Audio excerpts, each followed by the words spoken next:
जय गुरु जी संगत जी गुरु जी की डिवाइन कॉल सत्संग प्लेटफॉर्म में आप सभी गुरु परिवार का हार्दिक स्वागत है। संगत जी, आज के इस पावन अवसर पर हम सभी यहाँ एकांतरित हुए हैं अपने सतगुरु की असीम कृपा और महिमा का स्मरण करने के लिए। गुरु जी वह प्रकाश हैं जो हमारे जीवन के अंधकार को दूर करके हमें सच्चाई और शांति का मार्ग दिखाते हैं। जब जीवन में हर तरफ से निराशा घेर लेती है, जब कोई रास्ता नजर नहीं आता, तब हमारे प्यारे गुरुजी ही हैं जो हमें संभालते भी हैं, हमारा मार्गदर्शन भी करते हैं और हमें नई उम्मीद भी देते हैं। आज का यह सत्संग केवल शब्दों का संगम नहीं है, बल्कि यह एक पिंकी आंटी का अनुभव है, विश्वास का, प्रेम का और गुरुजी की अनंत कृपा का। तो प्लीज़ साथ संगत जी, आज के सत्संग को बिल्कुल भी स्किप नहीं कीजिएगा, अंत तक सुनिएगा, ध्यान से सुनिएगा और हम सभी अपने मन को शांत करके सच्चे दिल से गुरु जी का स्मरण करेंगे और उनके आशीर्वाद को अपने जीवन में महसूस करेंगे। तो बिल्कुल भी स्किप ना कीजिएगा, बड़ी श्रद्धा भाव से अंत तक गुरु जी का सत्संग ज़रूर सुनिएगा। इसके अलावा अगर आप भी अपने अनुभव और सत्संग साझा करना चाहते हैं तो हिंदी में साफ राइटिंग में आप अपना सत्संग लिखकर हमारी जीमेल आईडी पर सेंड कर सकते हैं, ताकि आपके द्वारा सुनाए गए सत्संग से जो भी गुरु जी महाराज की नई जुड़ने वाली संगत होगी, उन्हें गुरु जी के कल्याण, महिमा, अनुभव के बारे में ज़्यादा से ज़्यादा पता चलेगा। सत्संग आपको पसंद आए तो आप इसे लाइक कीजिए, चैनल को सब्सक्राइब कीजिए, वीडियो को शेयर ज़रूर कर दीजिएगा और बेल आइकन दबाना बिल्कुल भी नहीं भूलिएगा, क्योंकि जब भी कोई लेटेस्ट सत्संग आएगा उसका नोटिफिकेशन आपके पास आएगा। तो चलिए संगत जी, चलते हैं गुरु जी महाराज के सत्संग की ओर। सत्संग शुरू करने से पहले करते हैं गुरु जी का मंत्र जाप। ओम नमः शिवाय, शिव जी सदा सहाय। ओम नमः शिवाय, गुरु जी सदा सहाय। जय गुरु जी संगत जी। संगत जी, सबसे पहले गुरु जी महाराज के चरणों में कोटि कोटि नमन। सारी संगत जी को जय गुरु जी। अनंतम अनंतम शुक्राना मेरे गुरु जी महाराज का तहे दिल से कि उनकी असीम कृपा से मुझे ये शुक्राना सत्संग शेयर करने का मौका मिला। संगत जी, कहते हैं ना कि संसार में सब कुछ मिल सकता है, लेकिन एक सच्चा गुरु का मिलना बहुत दुर्लभ होता है। हम सभी बहुत भाग्यशाली हैं कि हमें गुरु का सानिध्य प्राप्त हुआ है। गुरु जी केवल एक नाम नहीं है, वह एक शक्ति है, एक ऐसी दिव्य ऊर्जा जो बिना बताए, बिना दिखे हमारे जीवन की हर कठिनाइयों को आसान बना देते हैं। जब हम अकेले होते हैं ना संगत जी, और जब दिल टूट जाता है, जब अपने ही लोग साथ छोड़ देते हैं, तब भी गुरुजी हमें कभी अकेला नहीं छोड़ते। वह हर पल हमारे साथ हैं, हमारी रक्षा कर रहे हैं और हमें गिरने से बचा रहे हैं। संगत जी, कई बार हम समझ नहीं पाते, लेकिन हमारे जीवन में जो भी अच्छा हो रहा होता है वह सब गुरुजी की कृपा से ही हो रहा होता है, और जो बुरा टल जाता है वह भी उनकी दया का ही परिणाम होता है। संगत जी, गुरुजी हमें सिखाते हैं कि जीवन में धैर्य रखना, विश्वास रखना और सच्चाई के मार्ग पे चलना ही हम सभी का सबसे बड़ा धर्म है। मेरा यह सत्संग कोई साधारण सभा नहीं है, यह वह समय है जब मैंने अपने गुरु के दर्शन किए और उनके और करीब आ सकी, उनके आशीर्वाद को महसूस कर सकी और अपने जीवन को एक नई दिशा दे सकी। संगत जी, सोचती हूँ अगर गुरुजी नहीं होते तो क्या होता, कैसे मैं बच सकती थी इन दुष्ट लोगों से, इन दुष्ट कर्मों से। अपने मन, वचन और कर्म से मैं पूरी तरीके से गुरुजी को स्मरण करती हूँ और विश्वास के साथ इस सत्संग की शुरुआत करती हूँ। संगत जी, जैसा समय, जैसा दिन मैंने झेला है, वो भगवान कभी किसी को ना दिखाए। संगत जी, मैंने वो हैवानियत का डरावना जीवन जिया है ना, जिसको सोच के भी आज भी मेरी रूह कांप जाती है, मैं डर जाती हूँ। मेरे पास एक ही बेटा है संगत जी। मेरी शादी संगत जी 2012 में हुई थी और लव मैरिज नहीं थी, अरेंज मैरिज थी, फैमिली की मर्जी से हुई थी। मेरे हस्बैंड संगत जी गवर्नमेंट जॉब करते थे, रेलवे में। माँ बाप ने सोचा था कि लड़का अच्छा है, फैमिली में अकेला है, एक बहन है, माँ है, बहन की शादी हो चुकी है, लड़की हमारी खुश रहेगी। इसीलिए संगत जी उन्होंने मेरी शादी दिल्ली से देहरादून कर दी, जो कि मेरे यहाँ से बहुत दूर है। मैंने अपनी फैमिली से कहा भी था कि आप यहीं कहीं लड़का देख लो, देहरादून बहुत दूर है। लेकिन मम्मी पापा का कहना था कि कोई बात नहीं, दूर है तो क्या हुआ, लेकिन कम से कम लड़का तो वेल सेटल है और कोई बात नहीं बेटा, कभी तुम आ गए, कभी हम चले गए, लेकिन तुम लाइफ भर खुश रहोगी। और गलती उनकी भी नहीं है संगत जी, हर माँ बाप यही चाहते हैं कि हमारी बेटी एक ऐसे परिवार में जाए जहाँ उसे किसी भी प्रकार की कोई कमी ना हो, ऐसा लड़का मिले जो उसको हमेशा खुश रखे। और संगत जी, मेरी शादी 2012 में हो गई। 2012 में शादी होने के बाद संगत जी, मैं जब ससुराल गई तो मेरे हस्बैंड का 2-4 दिन नेचर बहुत अच्छा था। और नई-नई शादी में और अरेंज मैरिज में संगत जी एक दूसरे को समझने के लिए थोड़ा-सा टाइम भी लगता है और इतनी जल्दी समझ भी नहीं पाते। तो 2-4 दिन तो संगत जी उनका नेचर, व्यवहार बहुत बढ़िया था और बिल्कुल फ़ील नहीं हुआ और ना ही उन लोगों ने होने दिया कि मैं दूसरे घर से आई हूँ या फिर ये लगा लीजिए कि मैं घर की बहू हूँ। तो बहुत अच्छा स्वभाव था। 2-4 दिन बाद संगत जी कुछ जो चेंजेस लाइफ में आने शुरू हुए, वो ऐसे आने शुरू हुए संगत जी कि मेरे हस्बैंड के 2-4 फ्रेंड्स और उनकी फैमिली हमारे घर आए हुए थे, मुझे देखने के लिए। शादी के संगत जी 6-7 दिन के बाद। उसके बाद संगत जी वो लोग घर आए थे, तो घर आने के बाद डिनर वगैरह सब बाहर से आया था, क्योंकि संगत जी मुझे 2-4 दिन में अभी किचन में जाने की अनुमति नहीं थी। मेरे हस्बैंड के यहाँ कोई परंपरा थी जो 15 दिन चलती है, 15 दिन बाद ही बहू खाने को हाथ लगा सकती है, उससे पहले नहीं। तो कुछ उनके फ्रेंड्स आए थे, तो डिनर सारा बाहर से आया था, तो मैंने रात को डिनर सर्व किया, सबने अच्छे से खाया। संगत जी मुझे नहीं पता था वो दिन मेरी ज़िंदगी का सबसे भयानक दिन है, सबसे बुरा दिन है कि उसके बाद मेरी जो किस्मत है वो संगत जी बहुत बुरी लिखने वाली है। जब संगत जी डिनर वगैरह हो गया तो उनके फ्रेंड्स और मेरे हस्बैंड बाहर के लिए निकल गए घूमने फिरने के लिए, टहलने के लिए।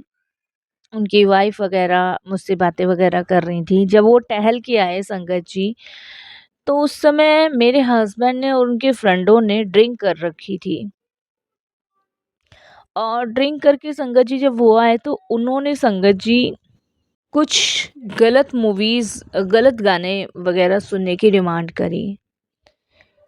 तो संगत जी मेरे को देखिए मैंने अपना घर माना और जो मुझे सही लगा वो मैंने किया। मैंने अपने हस्बैंड से उन सभी के सामने कहा कि ये सब करने की ज़रूरत क्या है? क्यों करना है ये सब कुछ? रहने दो ना, अब कम से कम 11 बज रहे हैं, 11 बजे कौन गाने सुनता है? कौन ये सब चीज़ें करता है? तो मेरे हस्बैंड संगत जी कुछ बोले नहीं उस समय तो, कुछ भी उन्होंने रिएक्शन नहीं दिया, कुछ भी रिएक्शन नहीं दिया। बट उनके जो कुछ फ्रेंड थे, उनकी वाइफ़ थी, उन्होंने कहा, "हाँ, हाँ, रहने दो, कोई बात नहीं, ठीक कह रहे हैं भाभी जी।" उन्होंने संगत जी बस थोड़ा बहुत एन्जॉय और किया, उसके बाद वो अपने-अपने घर चले गए। उनके जाने के बाद संगत जी वो जब चले गए, तो मैं संगत जी बर्तन वग़ैरह समेटने लगी। बर्तन वग़ैरह समेटने जब मैं लगी तो संगत जी मेरे हस्बैंड ने मेरा हाथ पकड़ा और मुझे रूम में ले गए। रूम में ले जाने के बाद संगत जी उन्होंने मुझे तड़ातड़ 4-5 चाँटे मारे और चाँटे मारने के बाद मुझे ये कहा गंदी गाली देके कि तू होती कौन है हमारे बीच में दखल अंदाज़ी करने वाली? तुझे तेरी औकात आज याद दिलानी ही पड़ेगी। इस तरीके से संगत जी मेरे हस्बैंड ने मेरे साथ व्यवहार किया और उस दिन मुझे खूब बेल्टों से मारा, खूब बेल्टों से मारा और खूब संगत जी मुझे उस रात मैं बता नहीं सकती कितनी गंदी वो रात थी, याद करते हुए भी काँप जाती हूँ। संगत जी मैं बहुत टेंशन में आ गई उस रात के बाद से, बहुत टेंशन में आ गई। उसके बाद संगत जी मेरे साथ यही होने लगा।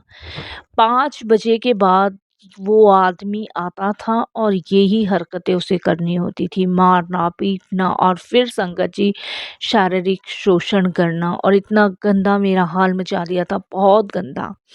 अब संगत जी देहरादून से दिल्ली बहुत दूर था। मम्मी-पापा को मैंने टेंशन इसलिए नहीं दी कि ऑलमोस्ट संगत जी वो वैसे ही बहुत दुखी थे और मेरी जान के और हो जाते तो संगत जी मैंने उन्हें बिल्कुल भी संगत जी उन्हें ये बात शेयर नहीं करी। संगत जी दिन बीतते गए, अत्याचारों की घड़ी बहुत रही मुझ पे, बहुत बढ़ती गई।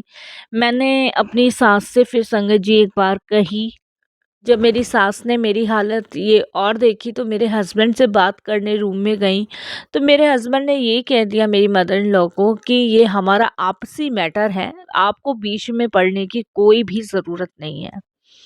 इस तरीके से मेरे हस्बैंड ने संगत जी मेरी इन-लॉज़ को ये कहा और मेरी मदर इन लॉ फिर कुछ नहीं बोल पाईं। संगत जी उसके बाद आप विश्वास नहीं मानोगे, मेरे साथ रोज़ यही होता था, डेली होता था। संगत जी मैंने सोचा कि सब चीज़ें चेंज होगी, बदलेगा, बदलेगा पर वो आदमी बदलने का नाम ही नहीं ले रहा। उसमें तो संगत जी जिससे साइकोलॉजिक मेंटल आदमी होते हैं ना, इस तरीके से गंदगी बहुत भर रही थी उस आदमी में, बहुत गंदगी, मेंटली हैरिस था संगत जी वो। और संगत जी उसने मुझे इतना परेशान कर रखा था, बहुत परेशान, इतना हैरिस कर दिया था उसने मुझे। उसके बाद संगत जी मैं करीबन यही सोचकर कि सब सही होगा करते संगत जी मुझे 2 साल हो गए। 2 साल से संगत जी मैं अपने मायके नहीं गई थी, सिर्फ़ फ़ोन पे बात होती थी क्योंकि संगत जी मेरे हस्बैंड इस चीज़ को ना इतना मेरे पेरेंट्स के सामने दिखाते थे जैसे कितना प्रेम वो मुझसे करते हैं, कितना अच्छा मुझे रख रखा है। तो मेरे इन-लॉ मतलब मेरे फादर मदर को कुछ ऐसा लगता ही नहीं था।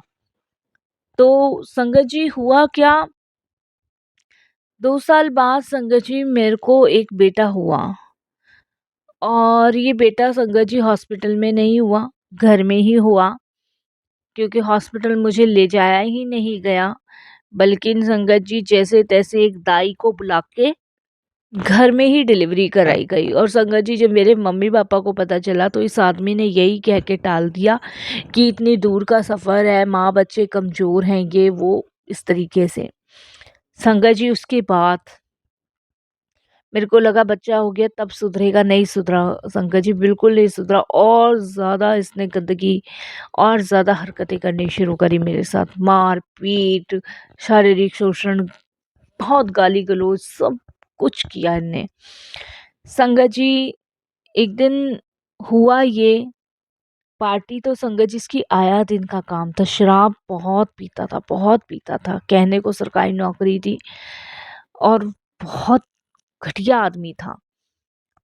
संगत जी एक दिन इसने संगत जी मुझे बहुत मारा और संगत जी मेरा पैर घसीटते हुए संगत जी मुझे बालकनी के साइड ले गया और मेरा गला पकड़ के संगत जी नीचे धकेलने को ये मुझे होने लगा। तब संगत जी मैंने इसको पीछे धक्का मार के अपने बच्चे को उठा के संगत जी मैं बाहर से लॉक लगा के बाहर की साइड गई। संगत जी मेरे पास फ़ोन नहीं था, कुछ नहीं था। मैं नीचे सोसाइटी से उतरी, संगत जी जैसे तैसे उतरी, गार्ड बैठा हुआ था। गार्ड से मैंने कहा भैया मुझे एक फ़ोन करा दो, बस एक फ़ोन करा दो। संगत जी गार्ड ने मुझे कहा कि मैडम आप इस हालत में, उन्होंने कहा तुम बस मुझे, मैंने उसको यही कहा मैंने फ़ोन करा दो। उसने मुझे फ़ोन दिया, मैंने फ़ोन किया संगत जी अपने पेरेंट्स को। और संगत जी आप विश्वास नहीं मानोगे, वो तो शुक्र है मैंने लॉक लगा दिया था। वो मेरी फैमिली को फ़ोन करके कहने लगा कि आपकी बेटी पागल हो गई, पता नहीं उसने मेरे पेरेंट्स को क्या-क्या कहा। इधर से संगत जी मैंने फ़ोन कर दिया, मेरे पेरेंट्स को कुछ समझ नहीं आ रहा था क्या होगा क्या नहीं। संगत जी मेरे पेरेंट्स उधर मुझे फ़ोन कर रहे थे, मेरा फ़ोन फ्लैट के अंदर ही था। मैंने संगत जी गार्ड भैया से कुछ पैसे माँगे, उन्होंने मुझे कुछ पैसे दिए और संगत जी मैं भाग के जैसे भी गई अपने बच्चे को लेके संगत जी देहरादून से जैसे-तैसे करके, मुझे नहीं पता, मैं दिल्ली वापस अपने मायके आ गई। संगत जी पूरे 2 ढाई साल बाद मैं अपने मायके आई। मेरे फादर संगत जी परेशान थे, मेरी मदर परेशान थी, उन्होंने मेरी हालत देखी। मैं इतनी टूट चुकी थी ना, बिखर चुकी थी कि मैं नहीं बता सकती। और ये लगा लो संगत जी ऐसी कंडीशन हो गई थी ना, बहुत बुरी कंडीशन। फिर मेरी फैमिली ने संगत जी केस वगैरह इस पे डाला आदमी पे, क्योंकि जब मैंने सारी चीज़ें बताई मेरी हालत, तब संगत जी इसको अरेस्ट वगैरह किया गया। लेकिन इसकी नौकरी वगैरह भी चली गई संगत जी, सब कुछ चला गया। बट संगत जी फिर ये छूट ही आया क्योंकि पैसा बहुत था इसके पास और संगत जी पर नौकरी इसकी जा चुकी थी। इसके बाद संगत जी आप विश्वास नहीं करोगे कि मैं बहुत टेंशन और डिप्रेशन में आ गई थी। मुझे बचाने वाले गुरुजी हैं। मेरी मदर संगत जी गुरुजी के पास मुझे लेके गई, वहाँ माथा टिकवाना शुरू किया। आज भी मैं संगत जी अपने मायके ही रह रही हूँ, ये लगा लो। और इस कंडीशन, अब तो मेरा बेटा बड़ा हो चुका है संगत जी, गुरुजी महाराज की कृपा से। और आप विश्वास ना करोगे संगत जी कि गुरुजी नहीं होते तो मुझे नहीं पता मेरा क्या होता क्या नहीं होता। गुरुजी की कृपा से ही आज मैं बिल्कुल ठीक हूँ। मैं टेंशन डिप्रेशन में इस कदर हो चुकी थी ना संगत जी, जिसे मानो सब कुछ मेरा ख़त्म हो चुका है, सब कुछ मेरा ख़त्म। कि मतलब मैं उन सब चीज़ों को भुला ही नहीं पा रही थी कि मेरे साथ क्या हुआ, इतने से टाइम में मेरे साथ कैसे ये सब हुआ? क्या लाइफ़ में ऐसा भी हो सकता है? मेरी फैमिली में मेरे मम्मी-पापा बहुत परेशान थे, क्योंकि संगत जी इतना टाइम मैंने सहा है। मेरी मदर तो संगत जी ये लगा लो, उनका तो यही कहना था कि शुक्र है मैं वहाँ से निकली आई, नहीं तो पता नहीं क्या होता। संगत जी मुझे गुरुजी ने जीना सिखाया, जैसे मैंने आपको शुरुआत में बताया। गुरुजी ने अपने विश्वास में लेकर मेरा मार्गदर्शन किया और आज भी संगत जी मैं गुरुजी की कृपा से ही चल रही हूँ। नहीं तो सपने में भी ये सब याद करके ना संगत जी डर जाती थी। मैं संगत जी इतनी दुखी, इतनी परेशान थी ना कि मेरा पूरा जीवन तबाह कर दिया था इस आदमी ने। बस ये मेरे भाग्य में ये संतान थी जिसे मैं ले आई। अगर संगत जी ये बच्चा उस दिन मैं वहाँ छोड़ आती ना, तो मुझे नहीं पता क्या होता क्या नहीं। उसके बाद भी संगत जी इन लोगों ने केस डाला मुझ पे। केस डालने के बाद संगत जी मैं बहुत दुखी हुई क्योंकि संगत जी इन्होंने चोरी का डाला, इधर से हमने उत्पीड़न का डाला। लेकिन गुरुजी के साथ जुड़ने के बाद संगत जी गुरुजी ने उन चीज़ों से भी हमें बाहर निकाला। संगत जी आज मैं खुल के कह सकती हूँ कि मैं आज़ाद हूँ और मैं आज़ादी से अपने जीवन को जी रही हूँ, आज़ादी से अपना जीवन व्यतीत कर रही हूँ। ये गुरुजी की कृपा है, ये गुरुजी की मेहर है। तो शुक्राना गुरुजी, बहुत-बहुत शुक्राना।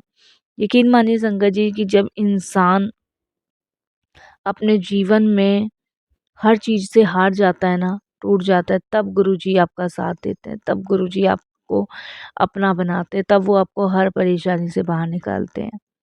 तो शुक्राना गुरुजी, अगर आप ना होते तो शायद जीने की तमन्ना कब की ख़त्म हो जाती। मैं गुरुजी के स्वरूप के सामने बहुत रोई, बहुत, कि गुरुजी ये आप ही की कृपा है जो आज मैं जी पा रही हूँ।